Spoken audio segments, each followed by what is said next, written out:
আল্লাহ সুবহানাহু ওয়া তাআলা সূরাতু বনী ইসরাঈলের ৪৫ নম্বর আয়াতের মধ্যে বলেছেন, ওয়া আতাইনা দাউদা যাবুরা, আমি আমার এই দাউদ নবীকে জাবুর নামক যে কিতাব সেটা আমি তাকে দান করেছি। সূরাতু সাদের ১৭ নম্বর আয়াতের মধ্যে আমার আল্লাহ আবার যে কথাটা বলেছেন, ওয়াজকুর আবদানা দাউদা যাল আইদ ইন্নাহু আওয়াব। আল্লাহ তাআলা বলেছেন, আমি আমার দাউদ নবীকে শক্তিশালী করেছি। শক্তিশালী যে সমস্ত নবী রাসূলুল্লাহ ছিলেন তাদের মধ্যে অন্যতম হলো হযরত দাউদ আলাইহিস সালাম। আল্লাহ তাআলা বলেছেন, আমি তাকে শক্তিশালী করেছি। ইন্নাহু আওয়াব, সে ছিলেন আল্লাহ অভিমুখী। কিছু মানুষের মন আছে সবসময় আল্লাহ অভিমুখী, আছে না এমন সমাজে? আজান হলেই আগে চলে আসে, আজানের আগেই গেটে এসে দাঁড়িয়ে থাকে, নামাজের রক্ত এখনো হয়নি, আজান কি হয়নি, আজান কি দিয়েছে, আজান দিয়েছে তো চলে আসছে। তার মানে হলো এই লোকগুলো হলো ইন্নাহু আওয়াব, আল্লাহ অভিমুখী। কিছু মানুষ আল্লাহ অভিমুখী থাকে, মাহফিল কোথায় উনি সেখানে দৌড়, তেলাওয়াত কোথায় সেখানে দৌড়, নামাজ কখন পড়া হবে আজান দিয়েছে তিনি আগে ভাগে দৌড়, যেখানে একটি সমাবেশ হচ্ছে ইসলাম ও মুসলমানদের পক্ষে কোরআনের দর্স হচ্ছে উনি সেখানে গিয়ে বসে যান। কারণ ইন্নাহু আওয়াব, তিনি আল্লাহ অভিমুখী। কোন জায়গায় বসলে, কার কাছে গেলে, কোন কথা শুনলে আল্লাহকে পাওয়া যাবে এমন কিছু ব্যস্ততা কিছু মানুষ নিজেকে রাখেন। আবার কিছু মানুষ 2টা মিনিট সময় ব্যয় করতে পান না, তারা সুযোগ পান না আল্লাহর জন্য ব্যয় করতে। সম্মানিত সুধী, সূরাতু বাকারা 251 নম্বর আয়াতের মধ্যে আল্লাহ আরেকটি কথা বলেছেন, ওয়া আতাহুল্লাহুল মুলকা ওয়াল হিকমাতা ওয়া আল্লামাহু মিম্মা ইয়াশা। আমি আমার দাউদ নবীকে আমি তাকে হিকমত শিক্ষা দিয়েছি, কৌশল আমি শিক্ষা দিয়েছি, তাকে আমি অনেক প্রজ্ঞা আমি দান করেছি, তাকে আমি মুলক রাজত্ব দান করেছি। তার মানে হলো আমরা শুরুতে বলেছিলাম যে 3জন নবী এবং রাসূলকে আল্লাহ তাআলা নবুয়ত এবং রিসালাতের পাশাপাশি মুলকিয়াতের দায়িত্ব দিয়েছেন, রাষ্ট্রের দায়িত্ব দিয়েছেন। একজন হলো দাউদ আলাইহিস সালাম, একজন হলো সুলাইমান আলাইহিস সালাম, আর আরেকজন হলো নবী মুহাম্মদুর রাসূলুল্লাহ সাল্লাল্লাহু আলাইহি ওয়াসাল্লাম। এই 3জনকে আমার আল্লাহ তাআলা নবুয়ত এবং রিসালাতের পাশাপাশি মুলকিয়াত রাষ্ট্রের ক্ষমতাও তাদেরকে দিয়েছেন। তারা একাধারে 2টি কাজ করতেন, সুবহানাল্লাহ। সম্মানিত সুধী, দাউদ আলাইহিস সালাম সব সময় যেন ন্যায় বিচার প্রতিষ্ঠা করেন এই বিষয়ে আল্লাহ তাআলা নির্দেশ দিয়ে বলেছেন, ইয়া দাউদু ইন্না জাআলনাকা খলিফাতান ফিল আরদ, আমি তোমাকে এই পৃথিবীর জন্য খলিফা হিসেবে মনোনীত করলাম, ঘোষণা দিয়ে দিলাম।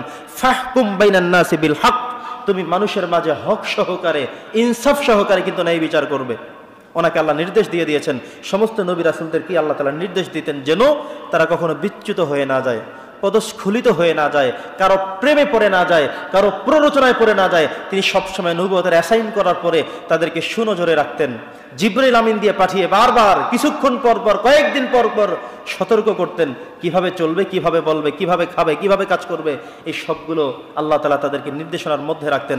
সম্মানিত সুধী, সূরাতু সাদের 17 নম্বর আয়াতের মধ্যে আল্লাহ তাআলা আরো যে বিষয়টি বলেছেন, ওয়াজকুর আবদানা দাউদ যাল আইদ ইন্নাহু আওয়াব, যে আমি দাউদ নবীকে অনেক শক্তিশালী করেছি যাতে করে সে রাষ্ট্র পরিচালনা করতে কোনো সমস্যা কখনো না হয়, আমি সেই বিষয়ে তাকে করেছিলাম।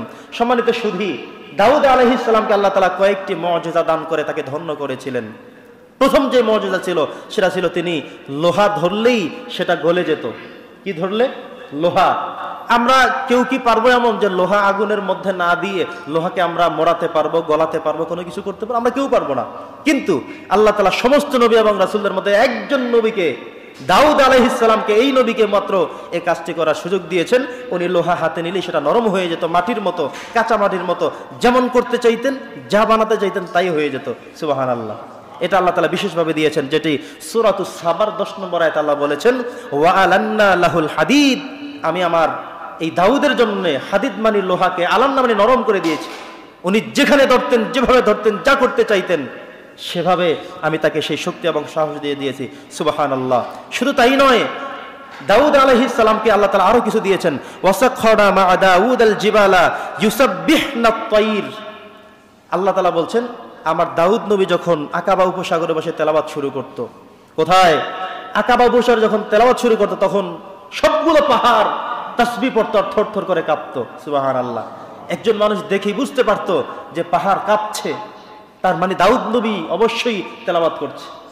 এত শক্তি আল্লাহ তাআলা দিয়েছেন, যেটি আল্লাহ তাআলা সূরাতুল আম্বিয়া, নবী রাসূলদের ইতিহাসের যে সূরা, সেটার ৭৯ নম্বর আয়াত আল্লাহ দিয়েছেন এবং বলেছেন ওয়াকুন্না ফাইলিন, এবং এই সকল বার্তা আমি মূলত তার জন্য দিয়ে দিয়েছিলাম। সুবহানাল্লাহ। সম্মানিত সুধী, আল্লাহ আরো বলেছেন সূরাতুস সাদের 18 এবং 19 নম্বর আয়াতের মধ্যে আল্লাহ যে তথ্যটি গুরুত্বপূর্ণ বিষয়টি আমাদেরকে বললেন যে আমি আমার দাউদ নবীকে এমন প্রজ্ঞা দান করলাম, উনি যখন তেলাওয়াত করে সমুদ্রের সমস্ত মাছগুলো দরিয়ার কিনারে চলে আসে, আর উড়ন্ত সমস্ত পক্ষীকুলগুলো তার চতুর্দিকে সে ভিড় জমে চুপচাপ করে সবাই তেলাওয়াত শুনতে থাকে। সুবহানাল্লাহ।